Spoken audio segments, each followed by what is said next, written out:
Tiger king. ये कहानी जो है ये प्रतिबंधपुरम के राजा के ऊपर है जिनका नाम है जिलानी जंगजंग बहादुर।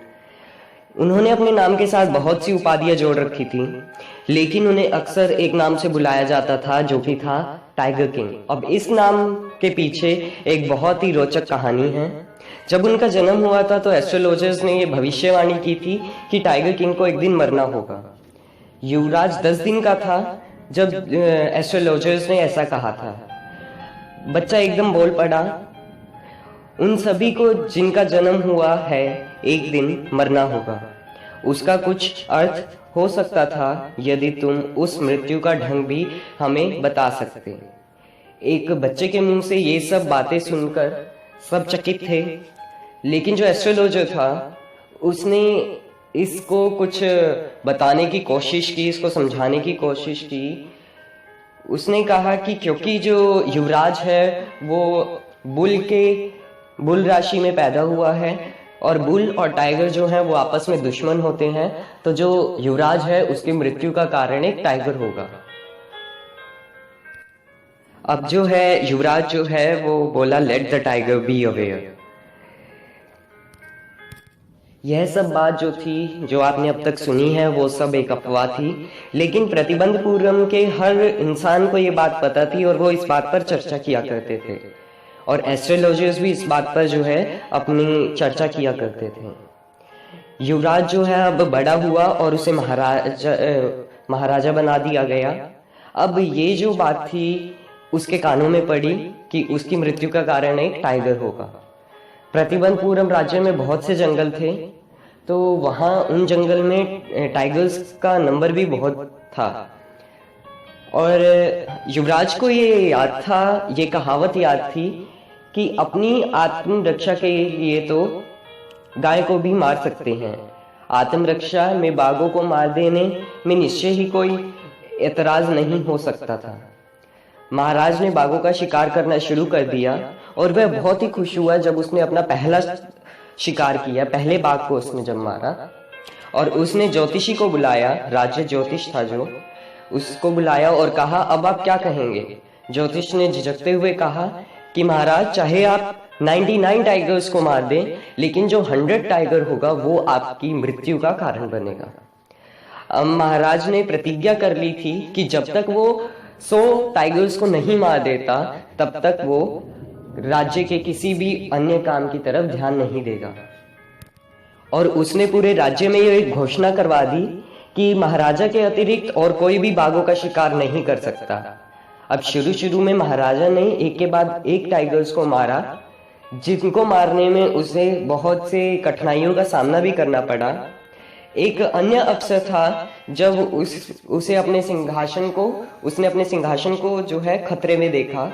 वो किस वजह से कि एक हाई पोस्ट का इंग्लिश ऑफिसर था जो प्रतिबंधपुरम में आया था। उसे जो है बाघों का शिकार करने में बहुत दिलचस्पी थी और उससे ज्यादा उसे इंटरेस्ट था कि वो बाघों के साथ फोटो खिंचवाए जिन्हें उसने मारा है। अब आदत से मजबूर उसने महाराजा को ये संदेश भिजवाया कि वो उनके राज्य में बाघों का शिकार करना चाहता है, लेकिन महाराज ने उसे साफ इनकार कर दिया। अब उस इंग्लिश ऑफिसर के एक सेक्रेटरी ने जो है महाराजा को दोबारा से संदेश भेजा कि यह जरूरी नहीं है कि जो इंग्लिश ऑफिसर है वो बाघ का शिकार करे। उनका काम तो इससे भी चल जाएगा कि वो महाराजा उस बाघ को मार दे और वो सिर्फ उसके साथ फोटो खिंचवा ले। लेकिन महाराजा ने इसके लिए भी मना कर दिया, क्योंकि महाराजा को लगा आज ये कोई ऐसी बेतुकी सी बात लेके आया है, मेरे पास इच्छा लेके आया है, कल को कोई और आएगा। अब महाराजा को ये भी टेंशन हो गई कि क्योंकि उसने एक हाई पोस्ट के इंग्लिश ऑफिसर को इनकार किया है तो उसका राज्य जो है वो छीन भी सकता है। तो उसने क्या किया, अपने दीवान के साथ मिलके एक निर्णय किया कि वो इंग्लिश कंपनी जो कि ज्वेलरीज बनाती है उसको एक ऑर्डर देगा कि वो अंगूठियों के जो है कुछ सैंपल्स भेज दे। तो महाराजा के पास सैंपल्स आ गए। अब देर ना करते हुए महाराजा ने उन अंगूठियों को जो इंग्लिश ऑफिसर था उसकी वाइफ के पास भेजा, और उनका विचार था कि वो एक या दो अंगूठी रखकर बाकी सब वापस कर देगी। लेकिन उस इंग्लिश ऑफिसर की वाइफ ने देर ना लगाते हुए महाराजा को एक थैंक यू लेटर भेज दिया कि आपका इन उपहारों के लिए बहुत बहुत धन्यवाद। अब 2 दिन में जो है इंग्लिश कंपनी ने, जो कि रिंग्स जिन्होंने दी थी, उनका एक नोटिस आ गया, बिल आ गया 3 लाख का। लेकिन महाराज जो थे खुश थे कि चाहे उन्हें अपने 3 लाख रुपए गंवाने पड़े, लेकिन उनका राज्य तो उनके हाथों में आ गया ना। अब जो है महाराजा शिकार करते रहे और उनके शिकार जो है वो सफल होते रहे। अब 10 सालों में उन्होंने 70 बाघों को मार दिया था। लेकिन अब प्रतिबंधपुरम के जंगलों में कहीं बाघ नहीं रहे थे, तो उसने एक ऐसी लड़की से शादी की जिसके पिता के राज्य में जो थे बहुत से बाघ थे। और जब भी महाराजा अपने ससुर के यहाँ जाता, ससुराल जाता, तो वो 5 से 6 बाघों को मारता था। ऐसा करते करते करते प्रतिबंधपुरम के महल में जो है 99 बाघों की जो है खालें जो थी दीवारों पे सजी हुई थी। लेकिन एक समय ऐसा आया कि उसके ससुर के राज्य में भी कोई बाघ नहीं बचा था। अब महाराजा और जिज्ञासा महाराजा के मन में भर गई कि उसे सोवे टाइगर को जल्द से जल्द मारना है, लेकिन उसे वो टाइगर मिल ही नहीं रहा था। अब इसकी वजह से महाराजा ने ये जिद ठान ली कि जब तक उसे टाइगर नहीं मिलेगा वो जंगल नहीं छोड़ेगा। दिन ब दिन ये जो उसकी हट था वो और भी खतरनाक होती गई। इसकी वजह से बहुत से अधिकारियों को अपनी जो है नौकरी जो है गंवानी पड़ी। यहाँ तक कि उसने दीवान को भी रिजाइन करने के लिए कह दिया था। अब जो दीवान है वो अपनी नौकरी बचाने के लिए जो कर सकता था उसने वो किया। अंत में उसने क्या किया, पीपल्स पार्क इन मद्रास से एक टाइगर को मंगवा लिया। उसे उसने रात में अपनी कार में लाद लिया और जहां किंग जो है वो शिकार कर रहे थे, और उसने उसे वहां छोड़ दिया जहां पर जो महाराजा थे शिकार कर रहे थे। अब जब सुबह हुई और बूढ़ा टाइगर जो था वो भटकते भटकते राजा के सामने आया, तो राजा जो था बहुत ही खुश हुआ और उसने उसे उस पर निशाना लगाया और गोली चला दी। बाघ ढेर होकर गिर गया। महाराज ने उस बाघ को एक शानदार जुलूस के रूप में राजधानी में लाने की एक आज्ञा दी। और जब महाराज अपनी कार में बैठकर वहां से चला गया तो शिकारियों ने यह पाया कि बाघ जो था वो अभी भी जिंदा था। महाराजा की गोली उसे छूकर निकल गई थी, जिसकी वजह से वो बेहोश हो गया था। अब कोई भी नहीं चाहता था कि महाराज को इस बात का पता लगे, क्योंकि उन्हें लगता था कि महाराज को अगर इस बात का पता लगेगा तो वो बहुत ही क्रोधित होंगे।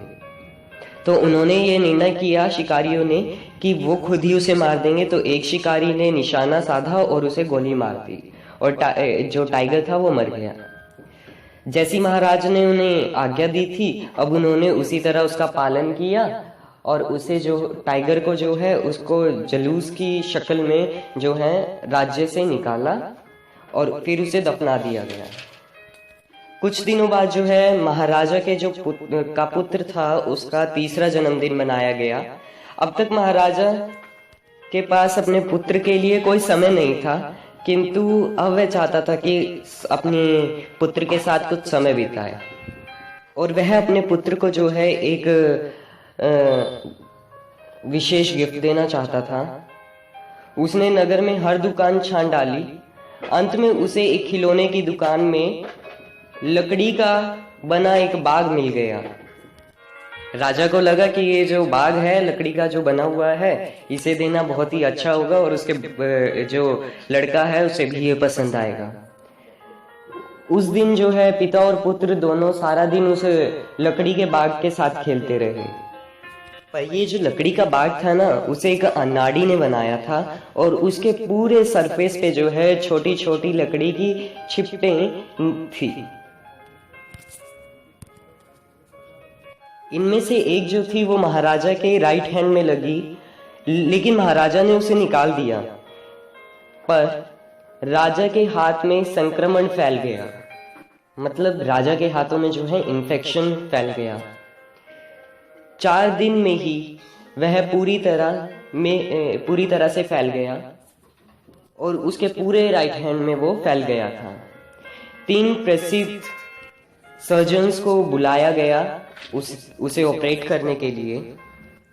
जब वो ऑपरेशन थिएटर से बाहर आए तो उन्होंने यह घोषणा की कि ऑपरेशन जो है वो सफल रहा, महाराजा की मृत्यु हो गई है।